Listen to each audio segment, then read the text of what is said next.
بسم الله الرحمن الرحيم حاميم تنزيل الكتاب من الله العزيز الحكيم. Au nom de Dieu, le tout miséricordieux, le très miséricordieux. Ha-Mim. La révélation de l'écriture émane de Dieu, le puissant, le sage. ما خلقنا السماوات والأرض وما بينهما إلا بالحق وأجل مسمى والذين كفروا عما أنذروا معرضون.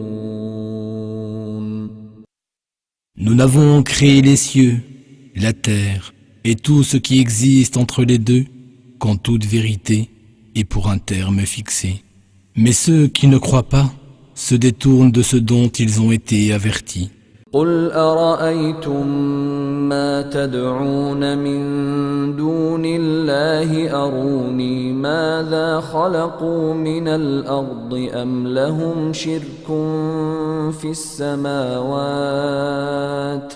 ائتوني بكتاب من قبل هذا أو أثارة من علم إن كنتم صادقين ومن أضل ممن يدعو من دون الله من لا يستجيب له إلى يوم القيامة وهم عن دعائهم غافلون. Dis-leur, voyez ceux que vous invoquez en dehors de Dieu. Montrez-moi ce qu'ils ont créé de la terre. Où ont-ils, dans les cieux, une participation avec Dieu? Apportez-moi une écriture antérieure à celle-ci, ou même un vestige de quelque science à l'appui de ce que vous avancez, si vous êtes véridique. Et qui est plus égaré que celui qui invoque à la place de Dieu ceux qui au jour de la résurrection ne pourront jamais répondre à ses prières et qui en sont de toute façon inconscients. وَإِذَا حُشِرَ النَّاسُ كَانُوا لَهُمْ أَعْدَاءً وَكَانُوا بِعِبَادَتِهِمْ كَافِرِينَ وَإِذَا تُتْلَى عَلَيْهِمْ آيَاتُنَا بَيِّنَاتٍ قال الذين كفروا للحق لما جاءهم هذا سحر مبين. Et quand les gens seront rassemblés pour le jugement, ces divinités présumées seront leurs ennemis et rejetteront l'adoration dont elles auront été l'objet. Et quand nos signes bien clairs leur sont récités, ceux qui ne croient pas disent, à propos de la vérité qui leur est révélée, c'est de la simple magie. أم يقولون افتراه قل إن افتريته فلا تملكون لي من الله شيئا هو أعلم بما تفيضون فيه كفى به شهيدا بيني وبينكم وهو الغفور الرحيم. قل ما كنت بدعا من الرسل وما أدري ما يفعل بي ولا بكم إن أتبع إلا ما يوحى إلي وما أنا إلا نذير مبين. Ou alors ils disent, il a tout inventé lui-même. Dis, si je l'ai vraiment inventé, alors vous ne pourrez guère me protéger contre Dieu. Il sait parfaitement ce que vous proférez contre le Coran, et il suffit comme témoin entre vous et moi. et il est le pardonneur, le très miséricordieux. Dis, je ne suis pas le premier à être envoyé comme messager, et j'ignore quel sort nous sera réservé, à vous et à moi. Je ne fais que suivre ce qui m'est révélé, et ma mission consiste à vous avertir clairement. قل أرأيتم إن كان من عند الله وكفرتم به وشهد شاهد من بني إسرائيل على مثله فآمن واستكبرتم إن الله لا يهدي القوم الظالمين وقال الذين كفروا للذين آمنوا لو كان خيرا ما سبقونا إليه وإذ لم يهتدوا به فسيقولون هذا إفك قديم. Dis, et s'il s'avère que cette révélation provient vraiment de Dieu, et que vous n'y croyez pas, et qu'un témoin parmi les enfants d'Israël en atteste la conformité, et y croit pendant que vous êtes trop fiers pour y croire, en vérité, Dieu ne guide point les gens injustes. Et les mécréants disent de ceux qui croient, si ce message était un bien, les pauvres ne nous y auraient pas devancés. Et n'ayant pas été guidés par lui, ils disent, il ne s'agit que d'un vieux mensonge. ومن قبله كتاب موسى إماما ورحمة وهذا كتاب مصدق لسانا عربيا لينذر الذين ظلموا وبشرى للمحسنين. Alors qu'avant lui, il y a eu l'écriture de Moïse, un guide et une miséricorde. Et voici une écriture en arabe venant confirmer les écritures antérieures, afin d'avertir ceux qui sont injustes et d'apporter une bonne nouvelle aux bienfaisants. إن الذين قالوا ربنا الله ثم استقاموا فلا خوف عليهم ولا هم يحزنون أولئك أصحاب الجنة خالدين فيها جزاء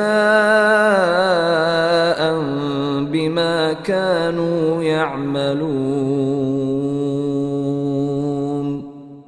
Certes, ceux qui disent « Notre Seigneur est Dieu » et se comportent avec droiture n'éprouveront aucune crainte et ne seront point affligés. Ceux-là seront les habitants du paradis où ils demeureront éternellement en récompense de ce qu'ils faisaient. ووصينا الإنسان بوالديه إحسانا حملته أمه كرها ووضعته كرها وحمله وفصاله 30 شهرا حتى إذا بلغ أشده وبلغ 40 سنة قال رب أوزعني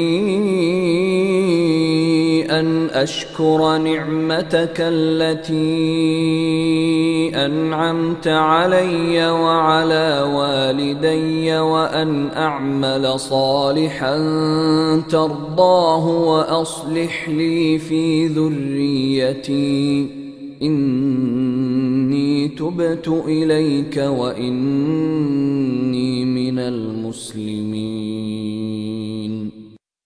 Et nous avons enjoint à l'homme d'être bon envers ses parents. Sa mère le porte péniblement et l'enfante dans la douleur. Sa gestation et son allaitement durent 30 mois. Et parvenu à pleine maturité, à l'âge de 40 ans, il dit « Seigneur, inspire-moi d'être reconnaissant des bienfaits dont tu nous as comblés, mes parents et moi, et fais que j'accomplisse de bonnes œuvres que tu agréeras. et fais que mes descendants soient vertueux. Je reviens à toi repentant, et je suis du nombre des musulmans qui se soumettent à toi. أولئك الذين نتقبل عنهم أحسن ما عملوا ونتجاوز عن سيئاتهم في أصحاب الجنة وعد الصدق الذي كانوا يوعدون. Voilà ce dont nous acceptons les meilleurs de leurs actions, et sur les mauvaises actions desquelles nous passons. Ils seront parmi les habitants du paradis, selon la promesse véridique qui leur a été faite.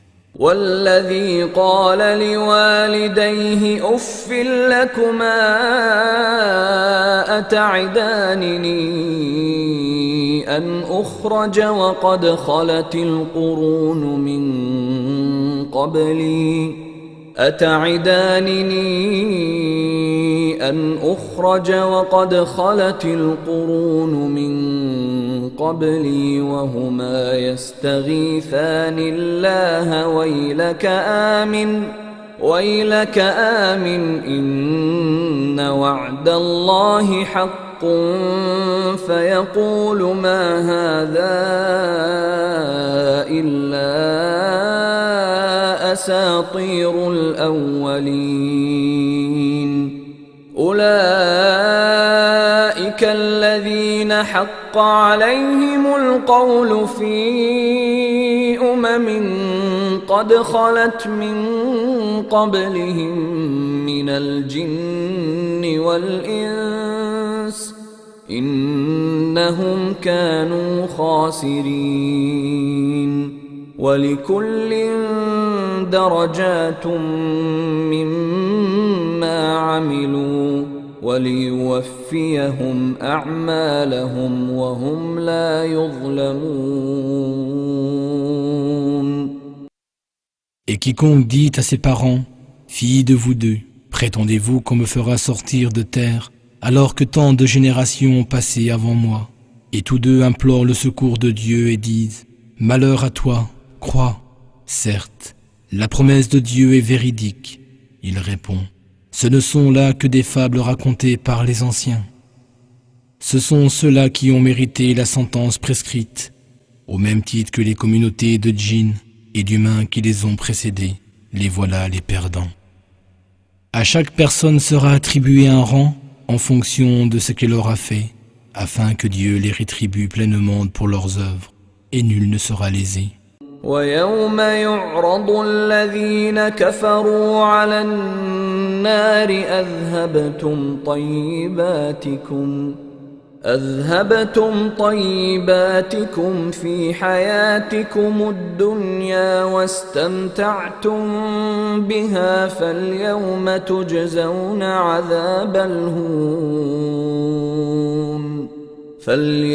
تجزون عذاب الهون بما كنتم تستكبرون في الأرض بغير الحق وبما كنتم تفسقون. Et le jour où les mécréants seront exposés au feu, il leur sera dit, vous avez dilapidé vos biens durant votre vie sur terre, et vous en avez pleinement joui. Vous êtes donc rétribués aujourd'hui d'un châtiment humiliant à cause de votre attitude injustement méprisante sur terre et parce que vous aviez l'habitude de transgresser toute limite. واذكر أخا عاد إذ أنذر قومه بالأحقاف وقد خلت النذر من بين يديه ومن خلفه ألا تعبدوا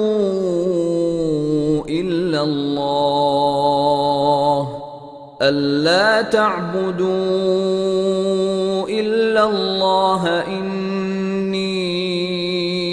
أخاف عليكم عذاب يوم عظيم.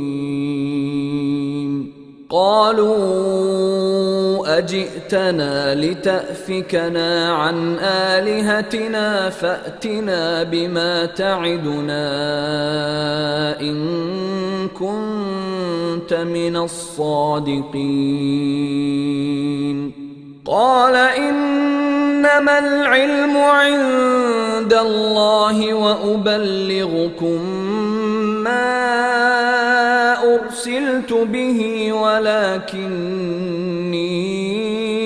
أراكم قوما تجهلون. Et fait mention du frère des Had, Hud, lorsque se trouvant à Al-Ahkaf, parmi les dunes de sable façonnées par le vent, il avertit son peuple, alors qu'avant et après lui, d'autres messagers étaient venus avertir les gens en disant « N'adorez que Dieu, car je crains pour vous le châtiment d'un jour funeste. » Ils répondirent « Es-tu venu pour nous détourner de nos divinités? Eh bien, fais-nous donc voir ce dont tu nous menaces, si tu es du nombre des véridiques. » Il dit « Dieu seul en a connaissance. Je vous transmets le message avec lequel j'ai été envoyé, mais je constate que vous êtes des ignorants. » فلما رأوه عارضا مستقبل أوديتهم قالوا هذا عارض ممطرنا بل هو ما استعجلتم به ريح فيها عذاب أليم تدمر كل شيء بأمر ربها فأصبحوا لا يرى إلا مساكنهم كذلك نجزي القوم المجرمين. Puis, lorsqu'ils aperçurent un épais nuage qui se dirigeait vers leur vallée, ils dirent « Voici un nuage qui nous apporte de la pluie. » Mais il leur fut dit « Au contraire, c'est cela même que vous cherchiez à hâter. C'est un vent chargé d'un douloureux tourment. Il détruit tout sur l'ordre de son Seigneur. » Et le lendemain matin, on ne voyait plus que les ruines de leur demeure. C'est ainsi que nous rétribuons les criminels. وَلَقَدْ مَكَّنَّاهُمْ فِي مَاءٍ مَكَّنَّاكُمْ فِيهِ وَجَعَلْنَا لَهُمْ سَمْعًا وَأَبْصَارًا وَأَفْئِدَةً فَمَا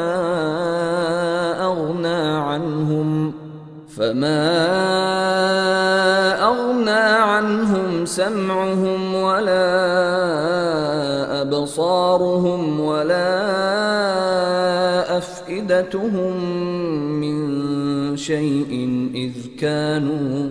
إذ كانوا يجحدون بآيات الله وحاق بهم ما كانوا به يستهزئون.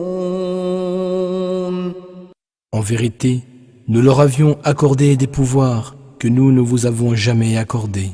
Ils étaient dotés d'une ouïe, d'une vue et d'une intelligence, mais ni leur ouïe, ni leur vue, ni leur intelligence ne leur furent d'aucun secours, parce qu'ils niaient les signes de Dieu. Et ce dont ils se moquaient finit par les cerner.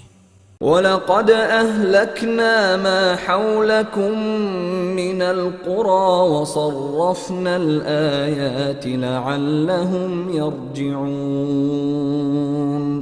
فَلَوْلَا نَصَرَهُمُ الَّذِينَ اتَّخَذُوا مِن دُونِ اللَّهِ قُرْبَانًا آلِهَةً بَلْ ضَلُّوا عَنْهُمْ وَذَلِكَ إِفْكُهُمْ وَمَا كَانُوا يَفْتَرُونَ.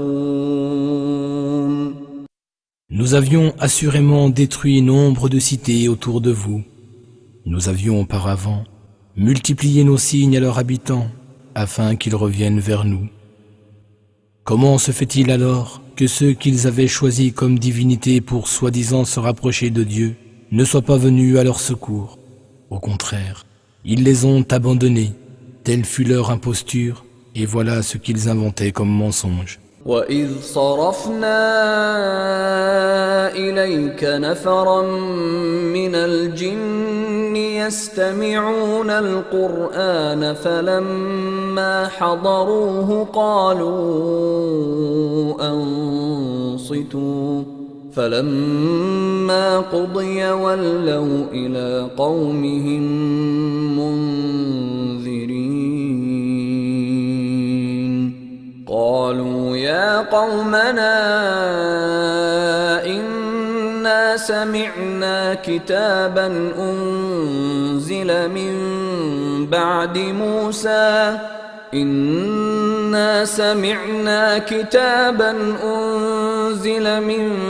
بعد موسى مصدقا لما بين يديه يهدي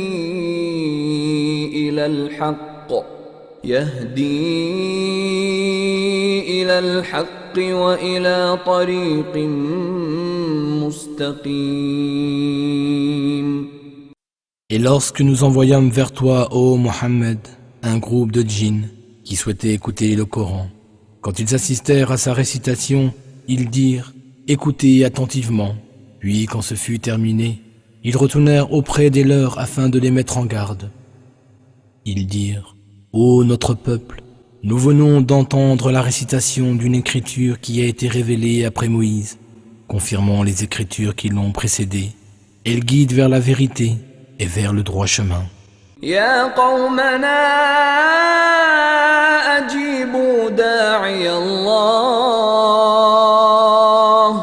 أجيبوا داعي الله وآمنوا به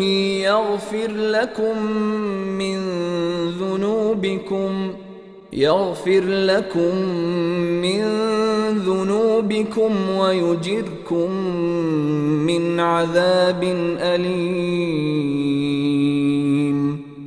ومن لا يجب داعي الله فليس بمعجز في الأرض وليس له من دونه أولياء أولئك في ضلال مبين. Ô notre peuple, répondez à l'envoyé de Dieu et croyez en lui. Il vous pardonnera une partie de vos péchés et vous protégera contre un douloureux châtiment. Et quiconque ne répond pas à l'envoyé de Dieu ne saura échapper au pouvoir de Dieu sur terre, et il ne trouvera en dehors de lui ni allié ni protecteur. Voilà ceux qui sont dans un égarement manifeste. أولم يروا أن الله الذي خلق السماوات والأرض ولم يعي بخلقهن بقادر على أن يحيي الموتى بلى إنه على كل شيء قدير. Ne voit-il pas que Dieu qui a créé les cieux et la terre, sans en éprouver la moindre fatigue, est capable de redonner vie aux morts? Mais si, car il détient le pouvoir sur toutes choses. ويوم يعرض الذين كفروا على النار أليس هذا بالحق قالوا بلى وربنا قال فذوقوا العذاب بما كنتم تكفرون فاصبر كما صبر أولو العزم من الرسل ولا تستعجل لهم كأنهم يوم يرون ما يوعدون لم يلبثوا إلا ساعة من نهار بلاغ فهل يهلك إلا القوم الفاسقون. Et le jour où les mécréants seront exposés au feu, on leur demandera « Ceci n'est-il pas la vérité ?» Ils répondront « Oui, par notre Seigneur. » Et celui-ci leur dira « Alors goûtez au châtiment pour avoir refusé de croire. » Alors sois patient, ô Mohammed, comme l'ont été avant toi les plus fermes d'entre les messagers, et ne sois pas impatient de les voir subir le châtiment. Le jour où ils verront ce qui leur avait été promis, il leur semblera n'être resté qu'une heure sur terre. Voilà un message clair. Qui sera donc anéanti, sinon les gens pervers?